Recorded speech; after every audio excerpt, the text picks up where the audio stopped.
जादुई मुहाफिज रात का पुरसकून समा था। चांदनी खिड़की से अंदर झांक रही थी। झूले में एक मासूम बच्चा तन्हा सो रहा था। इसके सांसों की मध्यम आवाज कमरे की खामोशी में घुल रही थी। खिड़की खुली थी। अचानक एक तेज झोंका आया। पर्दा लहरा कर उठा और अंधेरे में एक सियाह सांप चुपचाप अंदर रेंगता चला आया। सांप झूले की तरफ बढ़ रहा था, जहर आंखों में, खामोशी कदमों में। उसी लम्हे कमरे के कोने में एक चमक सी उभरी। एक खूबसूरत सफेद और सुनहरी जादुई बिल्ली नमूदार हुई। इसकी आंखें सितारों की तरह जगमगा रही थीं और उसके कदम जमीन को रोशन कर रहे थे।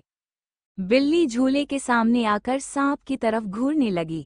फिर उसने एक तेज फौकार मारी। सांप ने झपटने की कोशिश की, लेकिन बिल्ली की दम से चमकदार शोले लपकने लगे।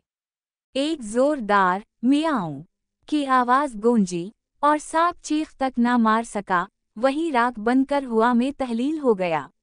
बच्चा बदस्तूर सुकून से मुस्कुरा कर सोता रहा। बिल्ली ने नरमी से आकर बच्चे का नन्हा हाथ चाटा और फिर झूले के पास बैठ गई। सारी रात वो मुहाफिज बनकर पहरा देती रही, खामोश, चौकस, वफादार।